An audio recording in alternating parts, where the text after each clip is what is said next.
I need to write this down. Maybe someone will believe me. Maybe someone can help, or at least if I disappear, there will be a record of what happened to me. My name is Daniel Marsh, and up until last year, I had what most people would consider a perfect life. I worked as a senior systems architect for a major tech firm called Exton Technologies. Our headquarters was based in downtown Chicago, and we were leading development in biometric encryption systems. It was the kind of job people dream of.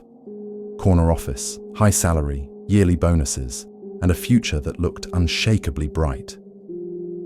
I lived in a modern townhouse on the north side with my wife Claire and our daughter Emily. Claire worked part-time as a graphic designer, and Emily had just started second grade at a private school we were proud to afford. We had weekend getaways, summer vacations, a circle of close friends, and everything we needed. Then it all changed, because of one mistake. I was overseeing a firmware deployment for one of our new prototype devices. It was supposed to be a routine update, but somehow the patch pushed live contained a serious vulnerability. It left millions of devices exposed, including government contracts. The breach wasn't traced back to malicious intent. It was a human error, but it happened on my watch. I owned it. I told the board exactly what happened, thinking transparency would save me. It didn't. They fired me on the spot. My name was quietly blacklisted from the industry, and every interview I landed after that somehow dried up right before the offer stage. We burned through our savings faster than we expected. Claire picked up more hours, but it wasn't enough. I took freelance jobs, worked odd hours, but it all felt like a slow bleed. Our mortgage fell behind. We sold the townhouse, then the car. Eventually, Claire and Emily moved in with her parents, while I stayed in a one-room apartment trying to rebuild something from scratch. That was when I came across a handwritten flyer taped to the side of a power pole in an alley near a gas station I only stopped at because I'd been driving aimlessly. Hiring night staff, Exton Federal Complex, full housing and pay included. No experience required. Apply in person. The location was a few hours out, near the Pennsylvania border. I almost ignored it, but something about the simplicity of the message and the fact that it asked for nothing, no resume, no background, kept pulling at me. I drove out there 2 nights later.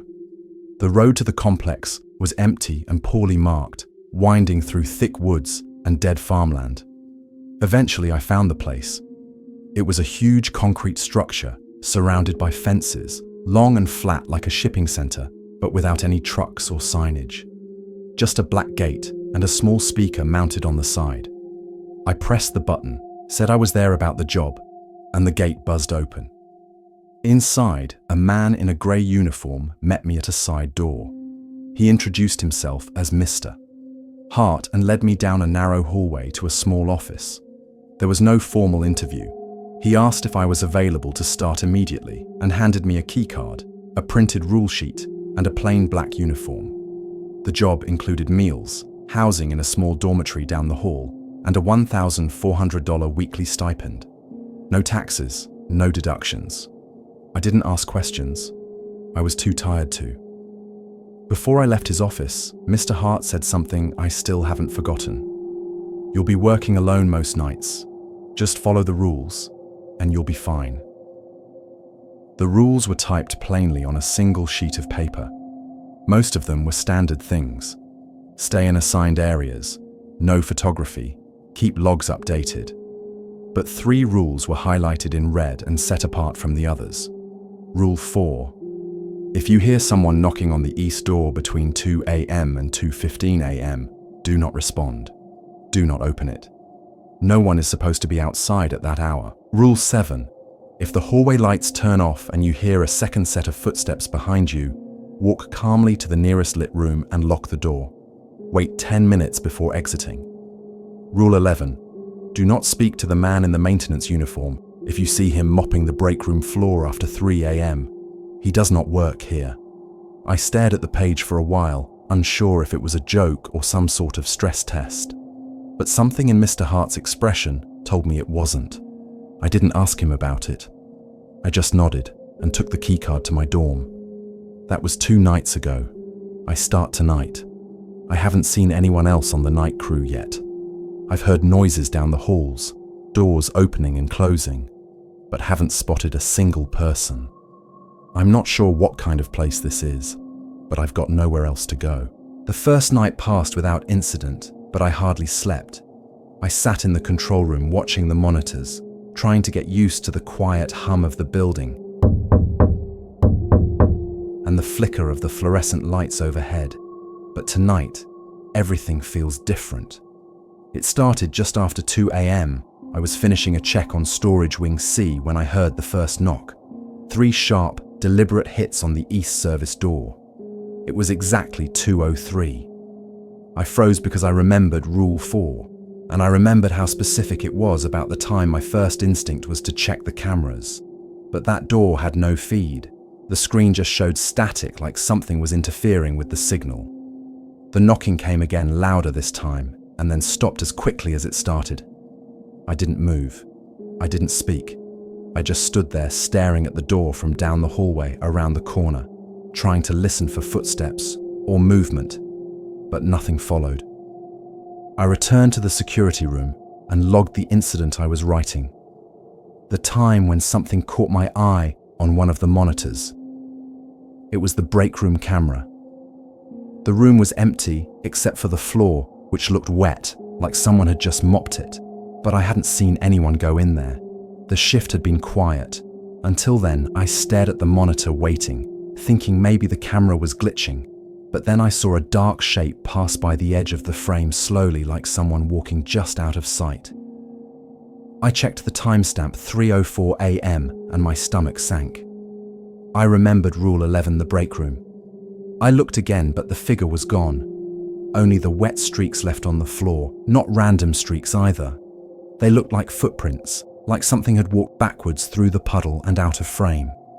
I left the security room to check it in person and immediately regretted it. The hallway leading to the break room was colder than the rest of the complex. Like the temperature dropped 20 degrees as I got closer, and the lights above me started flickering softly. I stopped at the corner and listened. I could hear the faint sound of water being dragged across tile, a slow back and forth rhythm like a mop. But when I peeked inside, the room was empty. Just a yellow, wet floor sign I hadn't put there, and an old mop leaning against the table that hadn't been there before. I backed away quietly and returned to the hall. That's when the power cut. The whole building went black at once. Not just the lights, every camera, every monitor, and the emergency lights didn't kick in for almost 10 seconds during that time. I heard footsteps behind me, not running, not fast, just steady walking, like someone was following me, matching my pace, and I remembered Rule 7. So I moved fast to the nearest room with a working light, which happened to be one of the storage closets. I shut the door and turned the lock with shaking hands, and then stood in the dark, waiting for the light to return. The footsteps stopped outside the door, but I didn't look. I just kept my hand on the lock and counted the minutes slowly to 10 when the emergency lights came back. I opened the door and the hallway was empty, but I noticed something on the floor. There was a footprint leading away from the closet. Just one. It wasn't mine. It was too wide, too long, and barefoot, like someone had walked through the hallway dripping wet. The rest of the shift passed in silence, but something had changed since then. I've started hearing a low hum through the walls at night, like the building is breathing. I've also started having dreams where I'm still working at Exton, only the office is empty, and all the monitors are showing static, and the windows don't look out onto Chicago. They look down into something black and moving. And whenever I turn around in those dreams, Claire is standing in my office doorway, staring at me with a strange look on her face. Like she knows something I don't. I woke up last night and thought I saw her in the dorm room just standing in the corner. But when I turned on the light, there was no one there. This morning, I found a piece of paper slid under my door. It wasn't typed like the other documents. It was handwritten in the same black ink as the rule sheet. It only said, "Do not talk to her if she visits." Nothing else, No signature, no explanation. I don't know who left it or how they got into my room without unlocking the door. But I haven't been able to stop thinking about it. Tonight is my third shift, and I'm starting to wonder if this job was never meant to be a job. Maybe it's something else, a trap or a punishment or some kind of system that filters people like me, people who lost everything and have nowhere else to go. The rules are starting to make more sense now, not because they explain anything, but because they don't. This place doesn't need to justify itself. It only needs to be obeyed. Tonight started wrong from the beginning. I got to the control room and found the door already open. The lights were on, and the monitor screens were already running their cycle, even though no one should have been inside before me. The room was warm, like someone had just left, and there was a smell I hadn't noticed before, like old cleaning chemicals mixed with something sour. I sat down at the console and began reviewing the overnight logs, and that's when I noticed a new file labeled "Do Not Delete." It wasn't there yesterday. I clicked it, and a video opened. No timestamp, no label, just grainy footage of my own dorm room from above, as if someone had installed a camera in the ceiling. The footage showed me sleeping, but at exactly 3:13 a.m. I shifted in the bed, and the closet door behind me slowly opened. Not fully, just a crack, like someone was watching me from inside. It didn't open fast. There was no jump scare, no sudden movement, just that quiet slow shift. And then the video looped and played again. I checked the camera list in the system, and there's no feed registered to the dorms. Someone went around the system entirely to record that. I don't know how long it's been there, or how many other videos like it exist. I deleted the file, even though it said not to. I couldn't look at it anymore. Not after watching myself sleep with something hidden behind me. I spent the rest of the hour reviewing the hallway feeds, looking for anything, but they were normal, until the west hallway camera froze for exactly 7 seconds. And when the feed came back, someone was standing under the light fixture, facing away from the camera, motionless. I couldn't see their face, but they were wearing what looked like one of the night uniforms, the same kind I wear. But the patch was wrong. Instead of saying Exton staff, it just said Subject 6. I blinked, and the feed glitched again, and they were gone. I went to check that hallway in person, even though I knew I shouldn't. It was too quiet, and the further I walked, the more it felt like the building was trying to push me back, like the air was getting heavier step by step. When I reached the exact spot from the camera, I found a patch on the floor, the same one from the shirt, Subject 6, but no sign of anyone else nearby. I took it back to the control room and locked it in a drawer around 2:45 a.m. I heard Claire's voice through the intercom. Not over the speaker system, not from a radio, but directly through the intercom that connects room to room.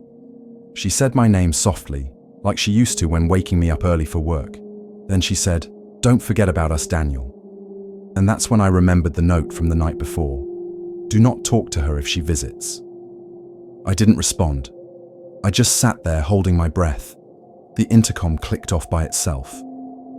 10 minutes later, I checked the logs again, and the line to the intercom hadn't registered any call. It hadn't even activated. My hand kept drifting to the reply switch, like part of me needed to hear her again, but I didn't press it around 3 a.m. The break room light turned on by itself, and when I checked the monitor, I saw a mop bucket rolling slowly across the tile floor, like it was being pushed by an invisible hand. It stopped in the center of the room and tipped over, but no water spilled out. Instead, there was this thick black substance that just sat there, like tar, unmoving. I went to check it for myself, thinking maybe I was hallucinating. Maybe stress was finally catching up. But when I got to the break room, it was empty clean. No bucket, no black substance, just a faint trail of wet footprints leading toward the storage wing. As I turned to leave, I heard the maintenance man's voice behind me, low and tired, like he'd been speaking to himself for hours. "This place remembers everything," he said, "even when you don't." I didn't look at him. I didn't need to. I walked fast down the hall until I couldn't hear his voice anymore. And when I checked the rule sheet again, When I was back in the control room, the rules had changed there. We're now 12, not 11, and Rule 12 was handwritten at the bottom in red pen. If your family speaks to you during your shift, ignore them. They are not your family. That wasn't there before, I'm sure of it. I know what I read and I know what I saw, but now I'm questioning every detail, every memory, every sound I hear. I can't tell if this place is manipulating me or if I've already begun to break from the inside. Tonight's shift ends in 2 hours. But I don't think I'll be able to sleep anymore. Not with whatever's in that closet. Not with her voice in my head. I miss Claire and Emily more than I've ever missed anything. But now I don't even trust the idea of them. This place is peeling me apart layer by layer. And I think that's what it was built to do. I didn't go home after the last shift, I couldn't. The dorm felt like a trap. And the moment I shut the door, I knew I wasn't alone.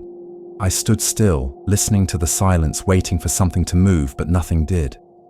It was the absence that terrified me more than any sound. And when I finally stepped back into the hallway, I realized the lights above were flickering in sync with my heartbeat. I slept in the control room with the monitors off and the emergency light casting just enough glow to see the door. I dreamed again not of my wife and daughter, but of the complex itself. Endless empty hallways filled with whispers and locked doors that pulsed like veins. I woke up to a phone ringing, an old desk phone in the corner. I didn't know it even worked. I answered without thinking, and a voice on the other end said, "You've seen enough." Then the line went dead. Since then, I've stopped pretending this is a job. Whatever the Exton Federal Complex is, it isn't built for people like me, not anymore. The next night I was reviewing the exterior feeds when something finally appeared outside the east service door. A shape, tall and thin. Its arms were too long, and its head tilted like it was listening. The moment I leaned toward the monitor, it looked directly into the camera. It couldn't see me. Not really. Not from outside, but I felt it looking through the feed into the room. Into me. I closed the screen and turned off the lights. I waited for the knock.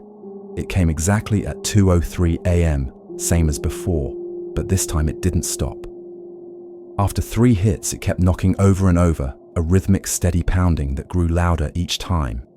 Until the sound was inside my head, I curled into the corner until it finally ended at 2:14 a.m., exactly 11 minutes.